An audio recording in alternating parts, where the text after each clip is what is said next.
Hear me? Can you hear me?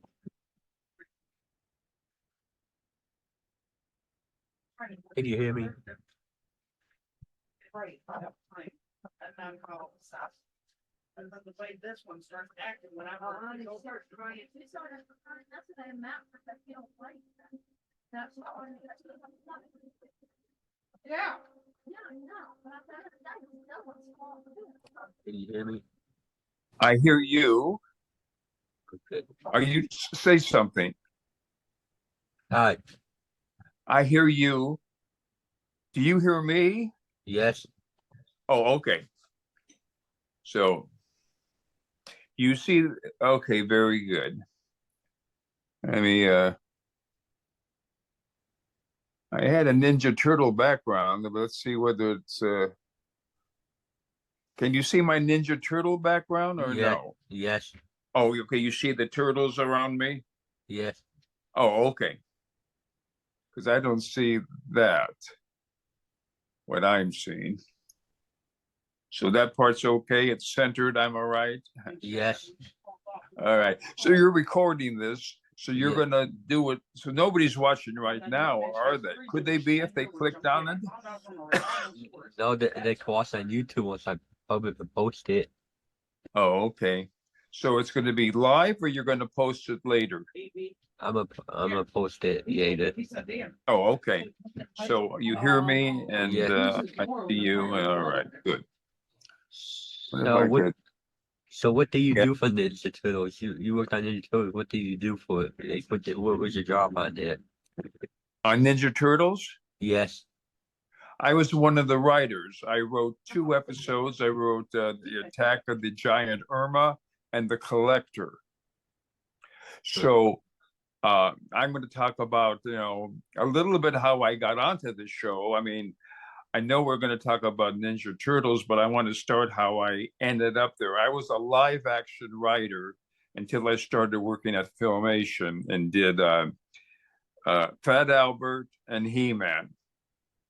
And because of He-Man, a lot of people wanted to hire me because He-Man made a lot of money for the toy companies.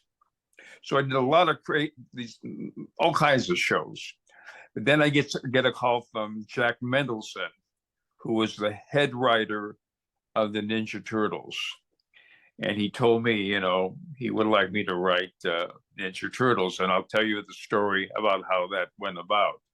And I'll tell you a little bit about Jack Mendelson too, because he was a very important part of the initial Ninja Turtle world. If it wasn't for Jack, I don't think there would have been an ongoing Ninja Turtle excitement all these years later. And I'll tell you a little bit about him. Yes. You don't want to talk about anything about my other shows, just Ninja Turtles, right? Yes. Okay.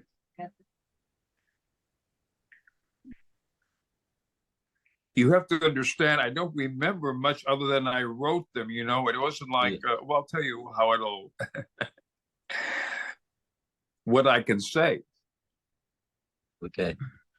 Because I wrote a lot of other shows, and these were just 2 Ninja Turtles, and I had no idea that the show would remain so popular and the whole franchise. Was it 30 years ago? 50 years ago, I believe. Yeah. Yeah. So I'm really very surprised. Yeah. So do you still write stuff for TV shows? Hmm? Do you still write stuff for TV shows? No, but I'm working on a movie idea I have, and I'm going to be doing a puppet show on the internet on a regular basis in about a month or so. I have the puppets are being built and the set and all that stuff. So I'm doing it that way. But no more cartoons. Not for me. It'll be my own stuff.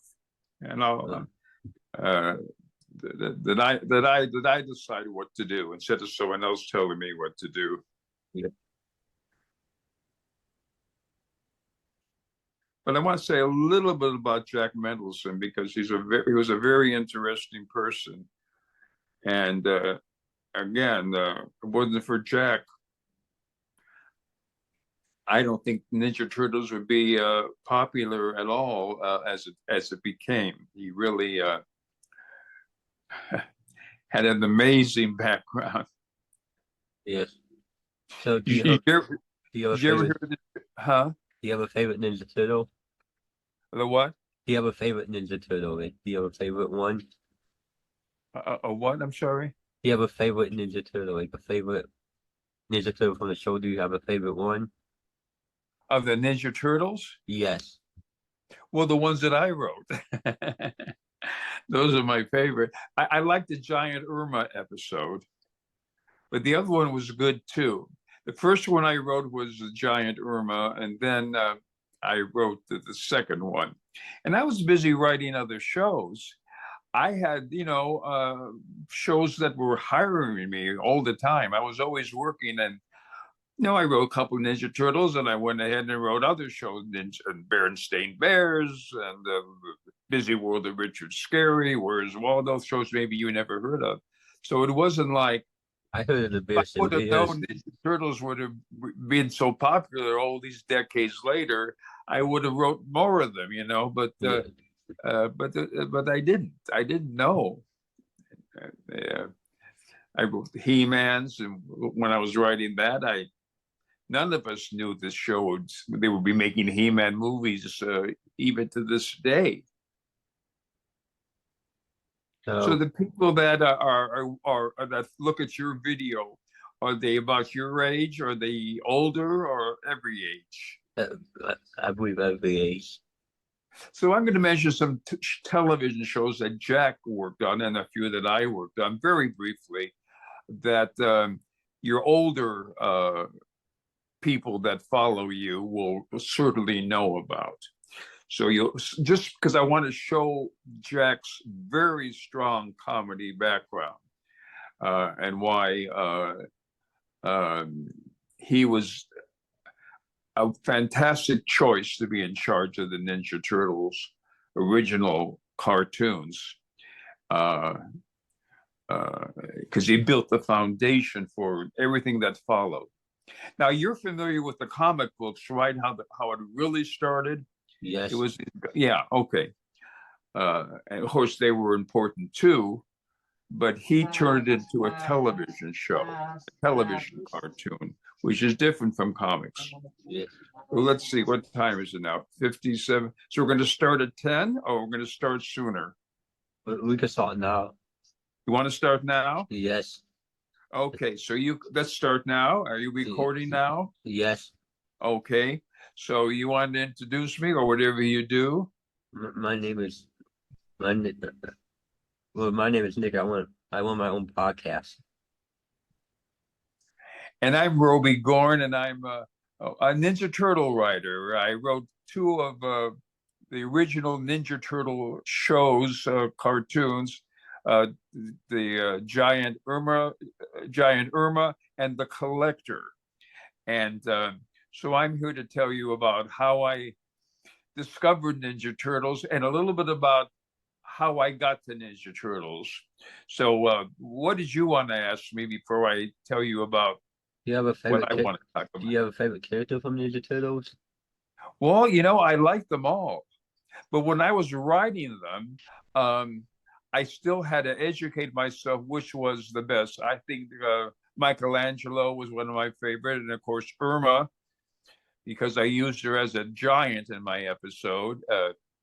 So here's how I got into this thing. I was a television writer and wrote live action shows that were before your time, like Roan and Martin's Laugh-In, Three's Company, Hollywood Squares. All this was before you were born, probably, and a lot of other very popular shows. So one day I get a call from my agent saying, they're looking for writers for Fat Albert. Would you like to write a Fat Albert cartoons? And I said, I don't think so. I don't know how to write cartoons, and I certainly can't write the kind of dialogue that they do on Fat Albert. It didn't seem like a natural dialogue. But I said, well, so we'll meet, at least meet with them. So I met with at the Filmation, and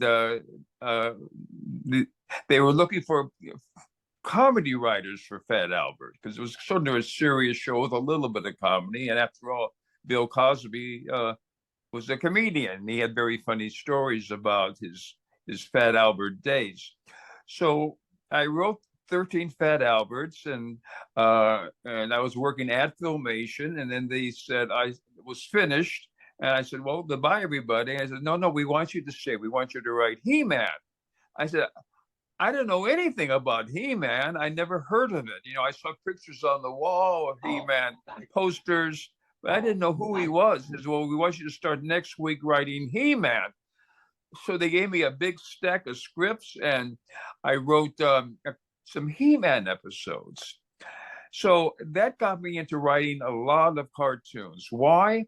Because toy companies made billions of dollars on the He-Man cartoons. So a lot of other cartoon companies wanted the He-Man writers to work for them because they wanted to make billions of dollars too.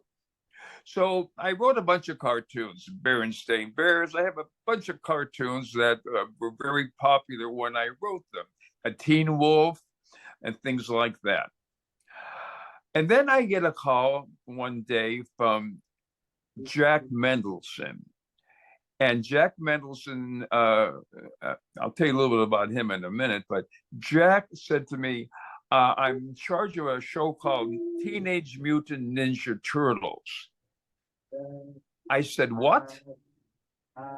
Are you joking with me? I never heard of Ninja Turtles, and you can imagine someone who, because I was so busy writing cartoons, even though the series was already on for a year. Ninja Turtles was on for a year, but I never watched. I didn't have time. I was so busy writing other cartoons and things like that. So he says, yeah, it's a show. I'm not joking. So I said, okay, so we'll think of some ideas. He sent me some scripts. He sent me some tapes of the earlier episodes. And think of some episodes that you could write for Ninja Turtles. So I get the tapes, I get the scripts, I get what they call a Bible.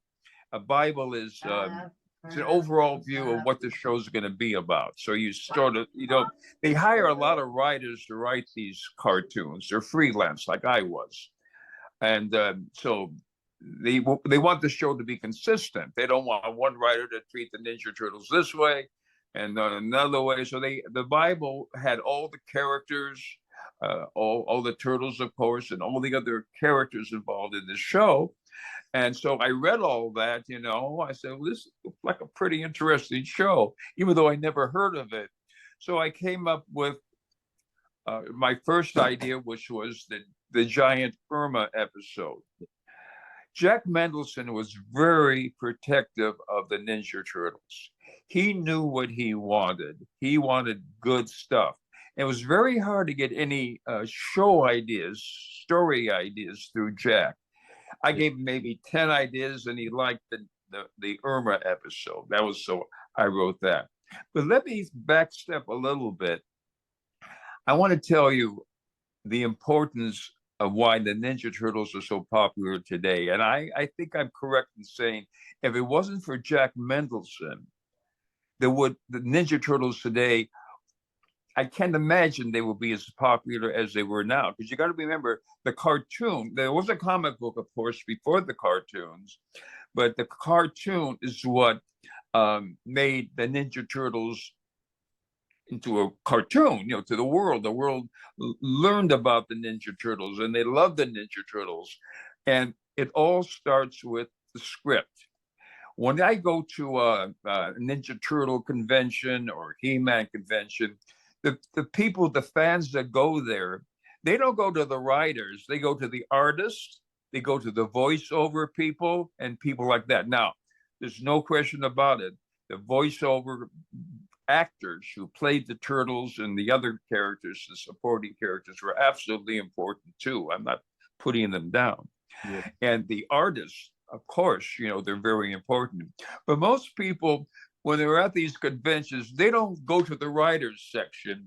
They don't want the autographs of the writers. Some do, and quite a few do, considering that most people don't understand the importance of the writers. They go on to get the autographs of the voice actors if they're there at the event, and the storyboard artists and the animators. That's who they want to see. The big crowds are around them, but it starts with the story. In the olden days, when Disney was doing cartoons, the storyboard came first. But these days, the way cartoons are done, you write the script first, and then the storyboard comes second, and then the animation happens. Although first is the script, then the storyboard, and then they get the voiceover actors to read the script that we wrote. And make it do the wonderful things for it, and then it goes to the ink and paint, where they put in those days we had ink and paint artists who painted on cells, and they layered them up. They didn't have computers to do that in those days, and then they would shoot them with the camera, overhead, like they were done for years. But it all started with the writers. And I want to tell you a little bit about Jack Mendelssohn's credits. And you are too young to remember shows like Rowan and Martin's Laugh-In, which, by the way, I was also a writer on. He was on that show. He wrote for the Carol Burnett Show. I'm just skipping through a lot of things that he did. The Flintstones, the Addams Family, a ton of shows, and it goes Shazam, a million shows on television, and that's what he brought to the Ninja Turtles. He took whatever was in the comic book. He took with whatever the people that owned the characters and worked with them and turned it into one of the most, as it turned out, I didn't know it at the time, probably the biggest cartoon show of its day, and not only of its day, everything that came out of it. You see in my icon, there's me with one of the turtles. There wouldn't be any of that if it wasn't for Jack Mendelssohn. He died a few years ago, but anyone who's a Ninja Turtle fan should give a salute to the guy who really started the cartoon in collaboration with certainly other people, but the writing is what comes first. No script. The actors come in, they have nothing to say. It's kind of funny. A lot of people don't realize the importance of writers. I know I have two sisters, and my older sister thought the actors came in and they said everything, and my job as a writer was just to write it down afterwards. Well, it doesn't work that way. So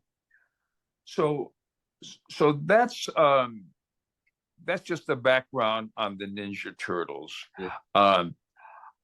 I never thought they were, while I was amused of the concept, I never thought the characters or the show would be any more important than the other shows I was writing at the time. He-Man, Filmations, Fat Albert, Berenstain Bears, Teen Wolf, and so many other shows. It was just another cartoon show that I figured, well, it's popular now, but a few years, it'll just be an old show that not on anymore. Nobody will particularly remember. But look what it became. So that's a little. Now, I'm sure you have questions for me, but it was so long ago. It's hard for me to remember anything. So I wrote. The first script I wrote was the Giant Irma story, and I was always fans of these old monster movies where giants stomp around. And there was an old movie about a giant woman. She drank something and she became a giant. And it was sort of one of those low budget films. It was a pretty popular low budget film. And I thought, that maybe Irma could do that. Maybe she ate something or drank something that turned her into a giant. So, so among my stack of maybe 10 ideas that I met with Jack about, one of them was the Irma story. So he said, that sounds good. And he came back to me with some suggestions, okay, what if we do this? What if you do that? And the way you write these scripts is you do what they call a premise, which is the short version. Then you do what they call an outline, which for a 30-minute cartoon would be maybe 3 pages or so, saying each scene that's going to happen. And then he approves. The story editor will approve it, and probably they have to circulate it among the other people, the people who own the rights to the Ninja Turtles, and make sure they all are happy with it. So he gave me the go ahead, and I spent about 2 weeks writing that Irma show because I know Jack was very particular about it. It had to be good because he was settled for no less because that was his reputation. And so I turned it in, and he absolutely loved it. And he said, "Well, give me another one." I said, "Well, I'm a little busy doing Berenstain Bears at the moment, but I'll come up with another story for you as soon as I can." So maybe it was, I don't know, maybe in a month or so later, I had some time available, and I thought, well, what else could I do for Ninja Turtles?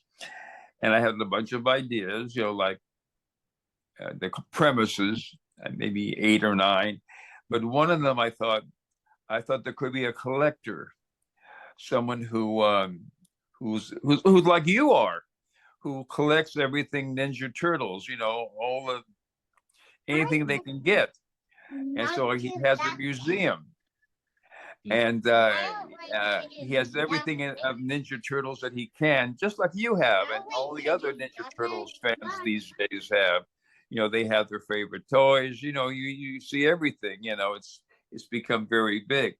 But he had a museum, and he had all. Fun. It's kind of funny when I think about it. He was maybe the first Ninja Turtle fan, at least on the cartoon. So maybe I kind of started all the fans when I think about it. As I talk to you right now, he was a fan just like you were a fan, and he had all this stuff. And the only thing he didn't have were the turtles themselves. Yeah. So that was the scheme. He wasn't a bad guy. He just wanted the turtles to be in his museum for people to look at. So that was the premise that I gave to Jack that he liked, Jack Mendelson. And that's the script that I wrote. And knowing that Jack was in charge, I wrote it as best as I could because he was very picky about the show being, as he saw it. And then I went on to write other stuff. I didn't pay any thought about the show becoming such an enormous hit and everything that's happened since then that you already know. So those are the 2 I wrote, and it's just fun when I would go to the Ninja Turtles conventions that people would come up to me. Do you still do conventions? Do you still do conventions? Not like I used to. For one thing, there's the COVID. I've been to maybe 2 or 3 here on the West Coast. I'm busy doing other things that prevent me from doing a lot of traveling, but it's kind of funny. Yeah. The only reason I knew that the Ninja Turtles were popular, just like with He-Man, is all of a sudden on the internet, groups like yours have started, and a lot of the people that worked on these shows, like He-Man and Ninja Turtles, they had no idea that it was becoming popular again. Of course, in the case of Ninja Turtles, it never became unpopular. But in the case of He-Man, it was just a memory for me. I never thought that He-Man was very popular until I I was on the internet. I just Googled He-Man for some reason. There was a He-Man website, and they were talking about He-Man and things like that. And the other people that worked on those shows were also just as surprised as I was that the show, in case of He-Man, was so popular. And Ninja Turtles was quite different because He-Man was over, and there were a few reboots of He-Man, and now there's a movie coming out and all that. But Ninja Turtle kept growing. It didn't have a lull between the original cartoons. It was such a huge success right from the beginning. It was a long, long history of people being fans like you. So it was something we never expected. It was quite frankly, the bottom line, it was a paycheck for me. I was paid to write it, and I was happy to be writing for Jack Mendelson because I knew he was tough and it would be good. But I had no idea that it would be so popular still, and people like you who weren't even born when I was writing those episodes are so excited about it. And that's pretty much it. Have you seen this episode with the Power Rangers and Ninja Turtles? The what? Have you seen this episode with the Power Rangers and Ninja Turtles? No, the only ones I really look at are the cartoons that I wrote. I'm not that I'm not a Ninja Turtle fan, but I'm doing other things in my life, and unlike you, I'm happy I wrote them. I'm excited that there are fans all over the world that like my cartoons, my Ninja Turtle cartoons, but I'm doing other things. You know, my own. I think I know whether I mentioned it yet. I'm doing I have a script idea that I've been writing, and we'll see if that comes a movie script, motion picture, and we'll see what becomes of that. I had to stop writing it during the writer's strike, but I almost finished with it now, and I'm also working on my own project, which is going to be a crazy, wacky puppet show, and that'll be out in about a month and a half, I think, and it'll be really crazy and funny. And I'll let you know when it's out so you can watch it. Of course, it's not Ninja Turtles, but I think it will be pretty funny. Yeah. So tell me, how did you discover Ninja Turtles? What was your and what were you doing the day you first? I remember the day I first heard a Beatles song, for example. What were you doing? I guess you turned on the TV or something, or a friend told you about it. What was? How did you discover Ninja Turtles? It was I watched that Nickelodeon. You were what? I watched that Nickelodeon. You heard the channel Nickelodeon. Yeah, and then you decided to form your own group. Tell me about your group. Is it a Facebook group? Because I'm going to join it. But where is it? Where is this group? It's on Facebook. I'm gonna create a Ninja Turtle group and a Power Rangers group. Okay, you're going to send me a link, so I'm going to be joining that too. Yeah. So I can stay in touch with the fans that are part of your group. Yeah. I'm trying to think what else I can tell you other than I had. I was writing, about a script every 2 weeks for Ninja Turtles and these other shows. I was grinding them out. It's a lot of work to write a cartoon show. The voice actors come in, they spend a half hour or an hour or so reading the voices before they do the animation. But the writers spend, at least 2 weeks, at least. Maybe with Jack, it was maybe even a 3 week. So it was, I was grinding them out, and it was very interesting writing so many scripts so rapidly. Yeah. So I never. Once I finished, I turned my head and writing some other show, either Berenstain Bears or Teen Wolf. I don't remember what it might have been, because I was writing for all the studios. Yeah. Another funny thing was, it was the days when the internet was around, but writers were still using, in the early days at least, typewriters. And I was one of the first to get a computer, and was writing them on my computer. And whenever I would work for a new studio, I go to the studio and install the connectivity so I wouldn't have to take the script in. It was to be sent over the internet. So they would get my script, and the secretary loved it. They didn't have to retype it. It was all ready to go. And so I was sort of like the guy that made the internet happen for all the animation studios that were big in those days, because I didn't want to have to drive there. So we're so used to everything on the internet now, but that wasn't the case in those days. So I would go to the studio and say, okay, you're going to, instead of me coming in or having a delivery person deliver it, let's set up connectivity. It was called a modem in those days. And so I did all that. And it was very tight, these shows. Most of them were still being done in the old way with animation cells and painting on them. I'm sure you've seen those original Ninja Turtle cells where it's ink and paint on the clear plastic. Have you seen that? Yes, I Those, believe so. yeah, now of course it's all computerized, but in those days that's how they did it. At Filmation, they actually did it right in the studio. They had a big room with all these people painting the cells. Other studios would send them overseas, and they would do it because it was less expensive. And I remember, except for Ninja Turtles, I was a kind of a bad boy. I was a procrastinator.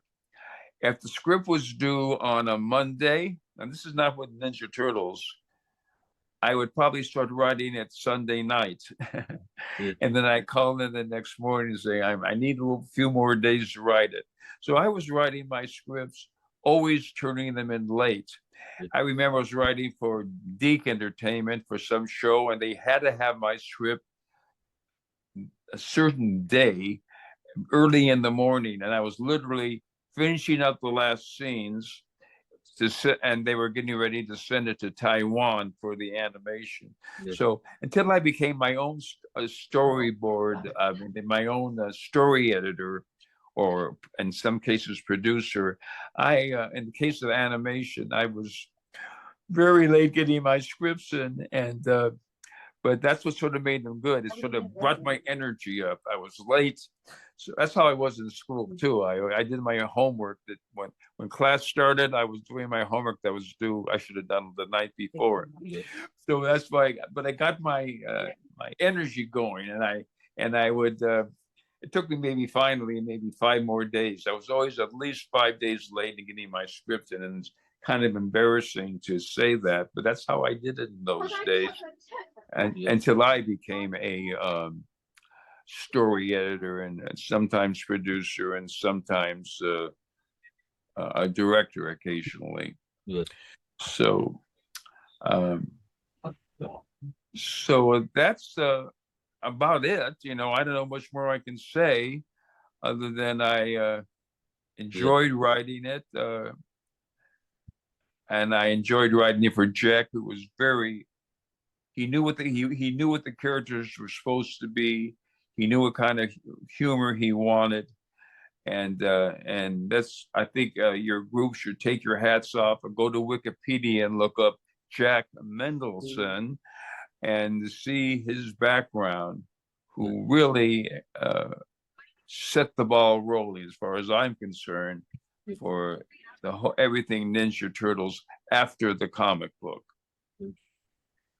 And again, there are a lot of other people too. I'm not, dismissing them, but you can talk a lot about a show and ideas, but finally it's got to be in a script form.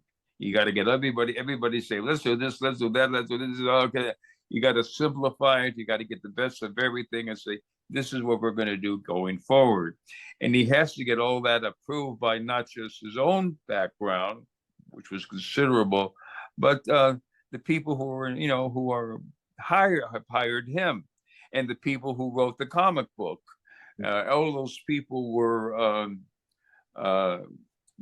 telling him do this and do that, but they picked the right guy to start the whole thing going.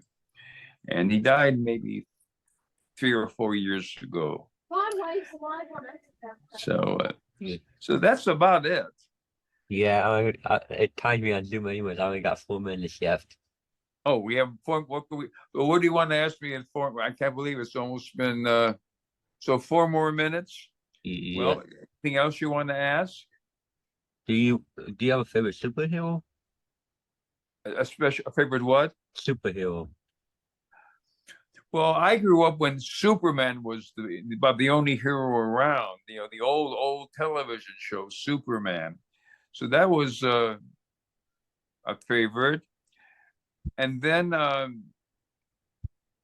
they always were done very seriously. Superman was a serious show, and then Batman came around, and I got to tell you, when I first saw it, I didn't get the joke. Have you ever seen Batman, the TV show, the old TV show? No. Well, I mean, I was all excited they were going to do a Batman show, and I thought it would be like Superman, done very seriously.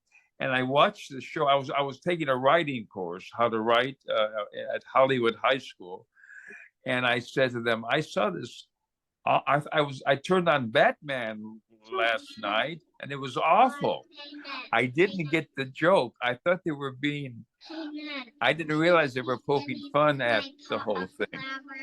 So it was very funny that I didn't get it, and I didn't realize they were not trying to be serious like Superman, So it started with Superman, and then Batman, of course.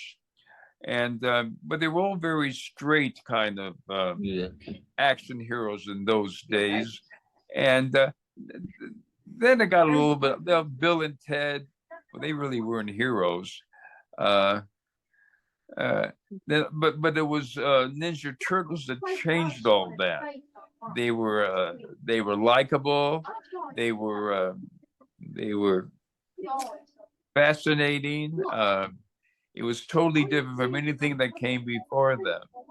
So Superman was the first one as a kid when I was, 10 years old when the TV show originally started. So that was that. I remember I was there at the Hollywood Chinese Theater for the premiere of Star Wars, if that means anything. I went there with the conceptual artist of Star Wars. He was telling me about this new movie he was working on, and it was called Star Wars. And I had no idea what it was going to be about. And he did all the conceptual artwork for Star Wars. He was working at as a aircraft artist for I think for Boeing or something, and he was they wanted him to write to draw the various spaceships and all of that, and Ralph Query is his name, and so I went to see Star Wars without any idea what it was about at the Chinese theater, and I was just there wasn't a superhero movie, but there was certainly action going in there. So that's how I first saw Star Wars, with a conceptual artist, a real nice guy, very talented. We have a minute, yes. We have a minute, yes. A minute left. Yes. Oh, so what I'm doing now these days is, I mentioned to you, I'm doing my puppet show. I have a script that's going to be pretty funny. Yeah. And I'm what they call a Shopify expert. I mentioned I always did the computers. So now I'm also doing merchandising for Shopify sites. So that's what I'm doing these days, and quite different from my animation days. But again, I sort of segued into that.